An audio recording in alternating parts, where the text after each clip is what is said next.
Good morning, Eastside families. It's Monday, NTI Day 26. Hope you had a great weekend. Looks like we have a great week ready to get started and ready to get back to work. I'd love to know how your weekend was.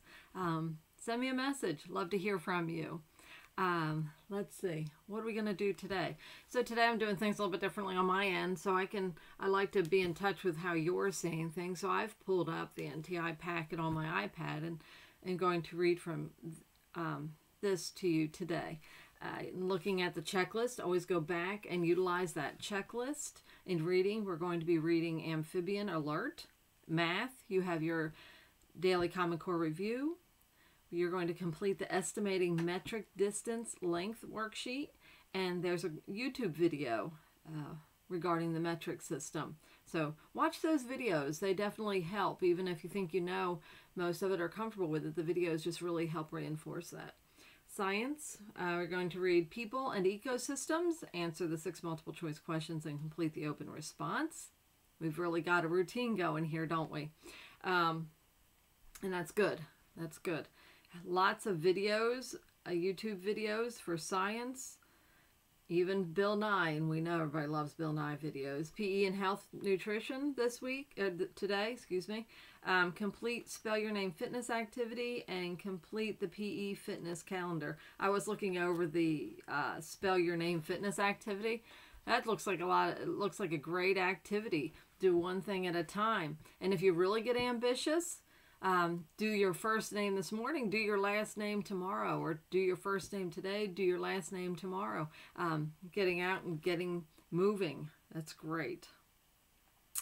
Okay, so today we're reading a story in reading called Amphibian. And this is a great time of year for this. As you know, my grandson lives with me, so we spend some time watching different things, and right now Curious George is pretty popular, and there is an episode we've been watching talks about tadpoles and how they change, and I showed you some eggs that we haven't gone back up there in a few days to check the change, but just fun to watch. So if you turn to Amphibian, you'll read along with me, please. Frogs, toads, salamanders, and newts are amphibians. The word amphibian means double life because these animals live part of their lives in water and part of their lives on land. An amphibian starts life in the water and then lives on land as an adult. Amphibians lay their eggs in the water. These eggs do not have a hard shell. They are more like jelly. Young amphibians that hatch from the eggs look very different from the adult amphibians. The young breathe with gills. They have tails that help them swim. As young amphibians grow, their bodies change. They grow legs, lungs develop, and their gills disappear. These changes allow amphibians to live on land and breathe air with their lungs. The skin of amphibians is not protected by hair, feathers, or scales like other animals. Their skin is permeable, which means they can absorb air and water through their skin. Amphibians are found on all the continents except Antarctica. They are ancient animals that have been around for about 360 million years. However, their lives are being seriously threatened in today's world. And there we see a tree frog. Most amphibian species are frogs. This is a common tree frog. Alert.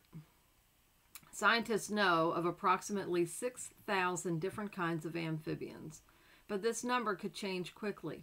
Scientists say that more than 120 amphibian species have already disappeared from the world. These kinds of amphibians are extinct, meaning that all members of the species have died.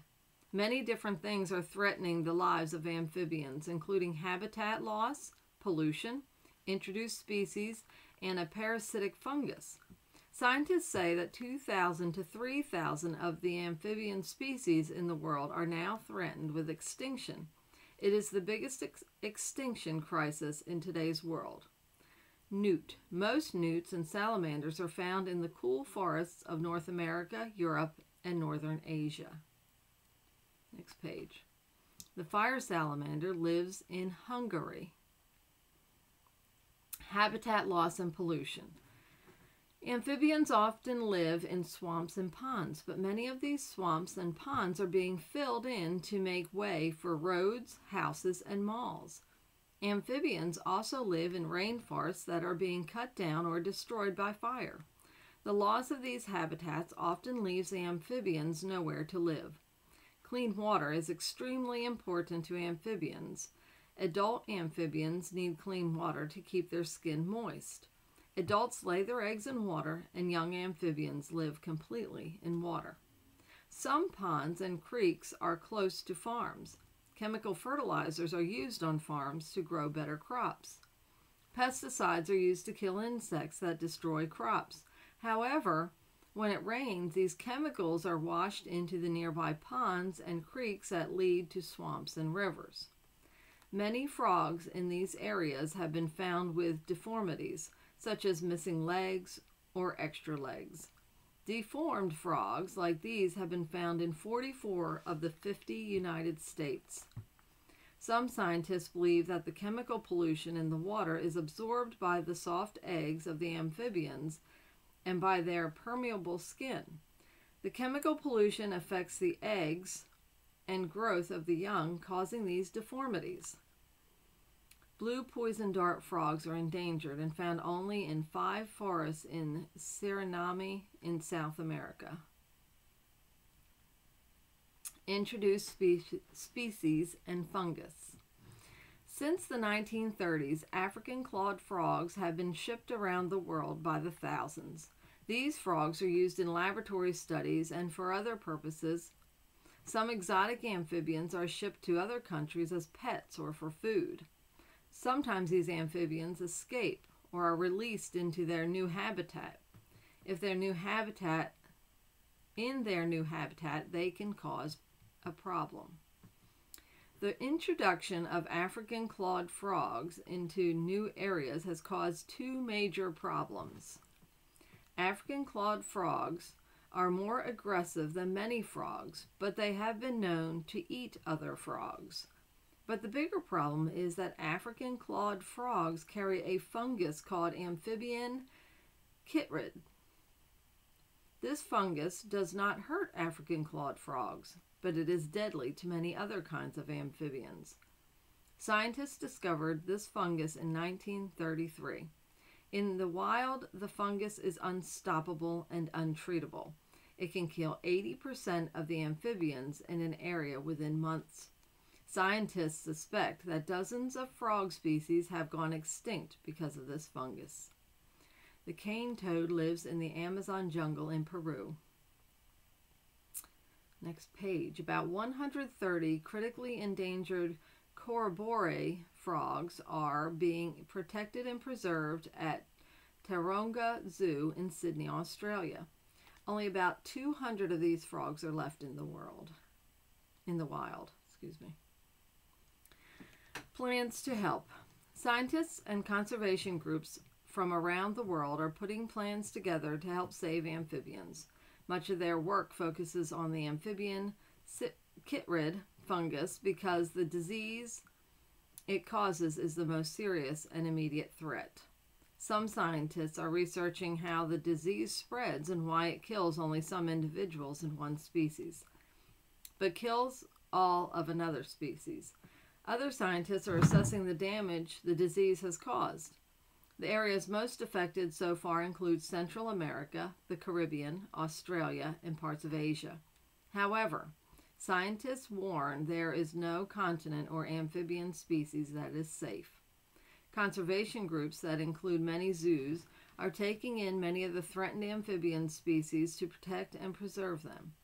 In the future, when the research scientists find ways to control the disease, the conservation groups will release these animals back into their natural habitat.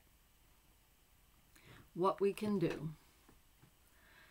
Like scientists, you can do research and learn as much as you can about the problems facing frogs and other amphibians. You can search the internet using such search words such as threats to frogs and amphibians for more information. You can find maps and lists of the amphibian species in your area. Amphibians live all over North America in every state of the United States.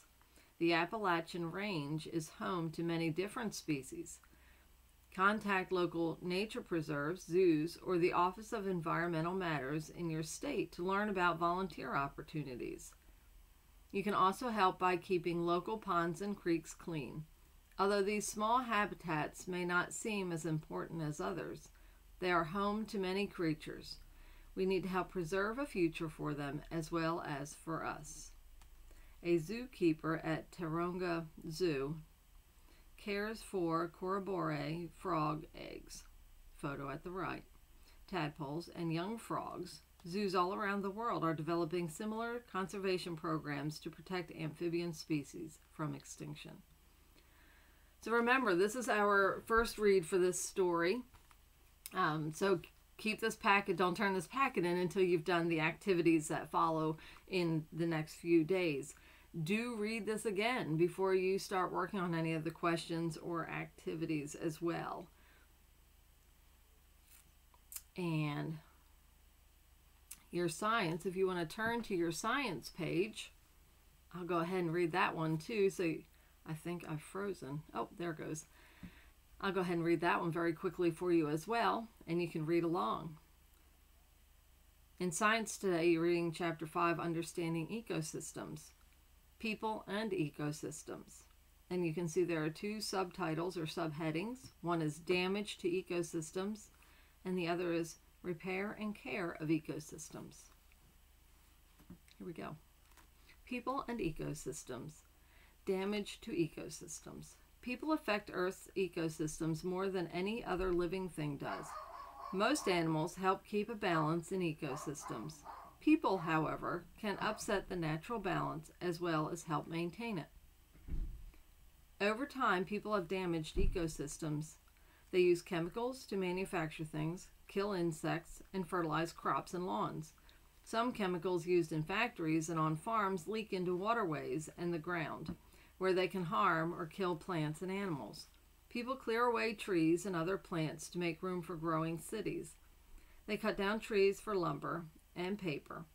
This has led to the decline of forests. More than half of the world's rainforests have been cleared. Plants and animals that live there have died out. When rainforests are destroyed, their trees can no longer release water and oxygen into the atmosphere. All these changes harm ecosystems. Repair and care of ecosystems. People can find ways to lower human effects on ecosystems. For example, dams built on rivers to generate electricity can keep salmon from swimming up the streams to lay their eggs. To help the salmon, people build fish ladders around the dams. When mines are dug and land is cleared to get resources, the land is damaged and often can no longer be used as it was before. In these areas, people now practice reclamation, or repairing damage to an ecosystem. Some lands that once had railroad tracks on them are made into hiking and biking trails. Natural habitats near the trails are sometimes protected from development. People also improve and take care of ecosystems by planting trees, setting up wildflower gardens, or protecting parks, forests, beaches, and other areas. We're learning all the time, and there's so much more we can do, and we are doing. People are working real hard to protect and conserve. We've talked about that quite a bit this school year. Your open response, remembering, use your science words, use sentences. Make sure you have all the parts. I can see there is an A, B, and C part on this. So hint, think of ways people have harmed ecosystems and ways they have repaired them. Examine the chart on the next page. You will use this chart to record your answers for parts A and B. A.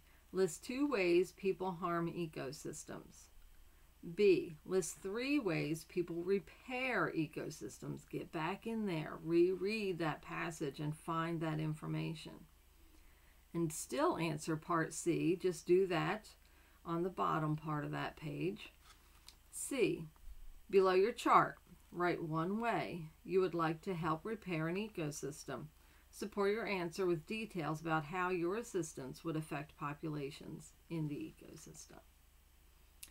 Some great information today, guys, and enjoy reading it. Spend some time researching, asking questions, looking for answers. And so that's all we have for today. So I hope you have a great day. See you soon.